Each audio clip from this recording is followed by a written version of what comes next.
All right, all right. It's good to be here, Gallery K. Um, let's give it up for TJ. Did a great job. Every time I listen to this music, man, I want to be in bed, laying down, and I feel like somebody's telling me a nursery rhyme or something, a bedtime story, because it just softens me, man. Any type of angry mood I'm in, if I listen to this music, I'm calm. I don't want to kill nobody. It's a great thing. I should have you just go around with me all day long and play your music, Especially on my job. When people make me mad, I say, hey, wait a minute. Let's bring TJ in. Yeah, because he'd calm me down, he would. I put my cell phone down over on the table over there. Hope nobody tries to take it. It's a flip phone, so I'm pretty sure nobody's going to take it, I don't have one of those smartphones, which actually I think is a dumb phone because if you spend all that money on it, it's pretty dumb, I recently tried to go and get an upgrade on my flip phone, and when I got there, they gave me the same exact phone. They said it was an upgrade, and I told the guy, I said, no, that's not an upgrade, it's the same grade, that's what it is. It's basically the same thing. I want to talk about something really serious. I want to talk about the movies, man. I love going to movies. But I always feel funny. When I first get into a movie theater, I'm so excited about being there. And when I get to the ticket counter, everything gets reversed on me because I always feel like I'll go up to the counter. When I go by myself, they always seem to emphasize the fact that I'm there by myself. They'll say, how many tickets? I'll say one. Only one? Yeah, only one. Only one ticket?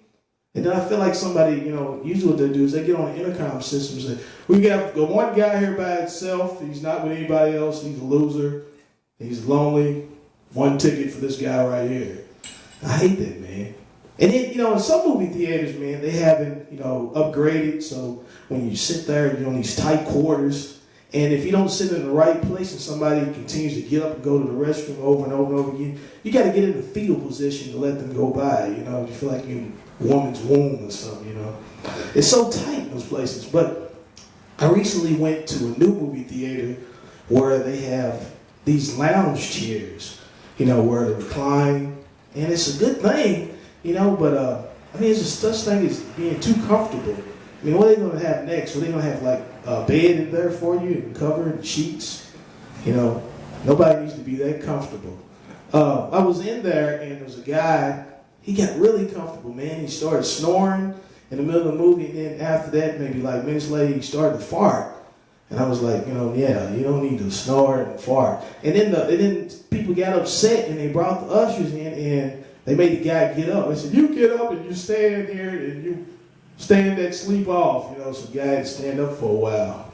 In movie theaters, man, the thing that gets me is that they have so many daggone previews, man, of other movies. 30 minutes worth of previews.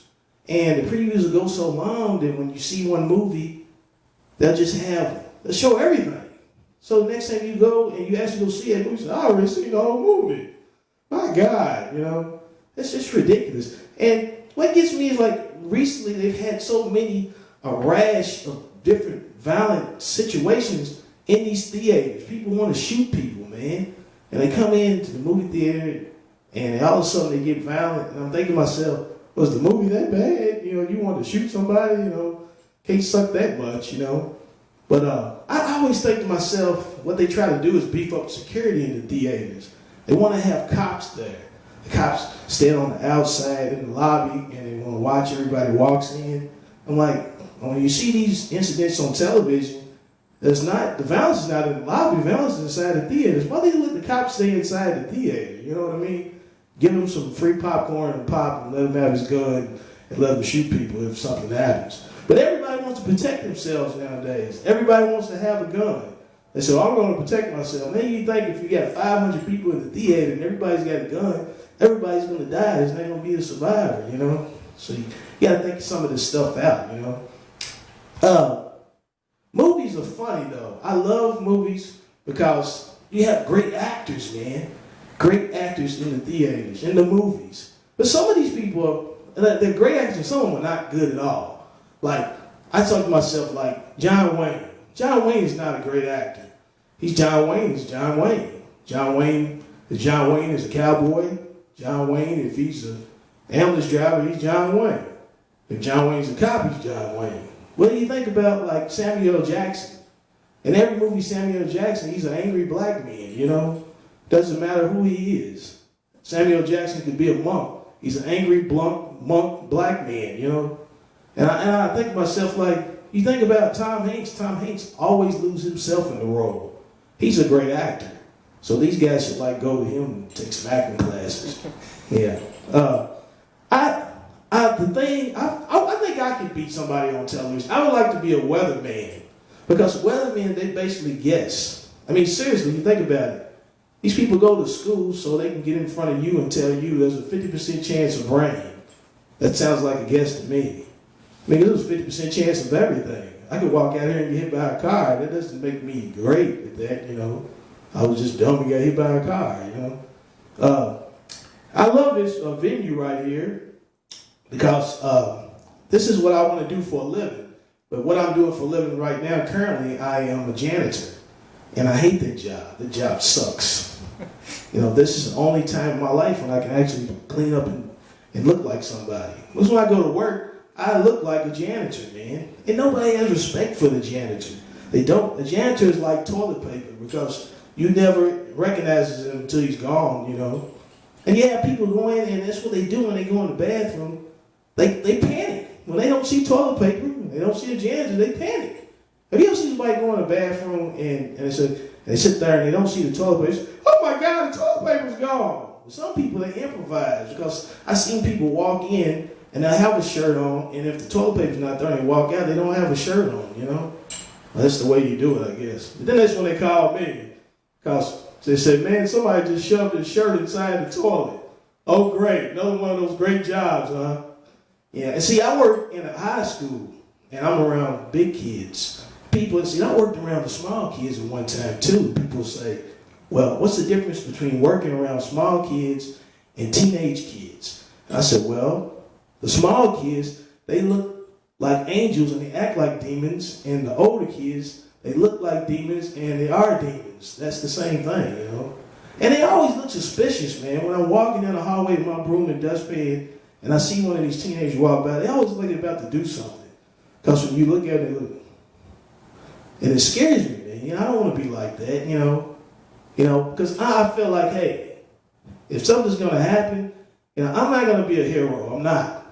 I'm not going to try to save anybody in these schools. I'm just going to be the first person to run out of the building. I will step on some children. I'll step on your kids. I will. I wanted to take a different profession at one time. I used to work in a bank. A bank is, like, people say, why would you go from working in a bank to being a janitor? Because we got robbed a lot. That's one reason why. Yeah, getting robbed is a big deal. And I always knew we was going to get robbed because when I would pull up in front of the bank in the morning times, the robber would be right next to me. You putting the ski mask on, you know. I knew it was about to happen. And that would be the day I'd call in. Other things, too, I was never worried about getting attacked, you know, being and working in a bank because I worked in the files department. And people said, well, was you not worried about getting robbed or getting attacked? I said, because I've never seen nobody kick in the door of the bank and say, I want all your files. They don't do that. They want all your money. So that was protected. I would have liked to be a lawyer. You know, I could have been a lawyer. I could have been if I'd have stayed in school, but I didn't. I was one of those type of people in school that it just sounded great to say, I'm in college. They say, oh, what are you doing? I said, I'm in college. So what type of grades you make? I said, I'm in college. That's all you need to know. Don't be stressing me out. Don't be asking me all too many questions. But nowadays, though, like I say, you know, I just make my money. I do the best I can. Hopefully one day I can quit, you know. But right now I'm just going to be humble, clean up the toilets, clean up the vomit, whatever they want from me. So if anybody wants to hire me, I'm the man for the job. When it comes to clean up toilets and poop, I'm the person you want to hire. Yeah. Well, I'm going to go ahead and end this because if it got really crappy, you know, especially if you talk about crap, you know, in your set goes with the crap, you know, it's the same thing. But anyway, thank you for the two people who sat out here and listened to this. I know you're probably like appalled by this, but y'all have a good evening, okay? It's like a salad clap.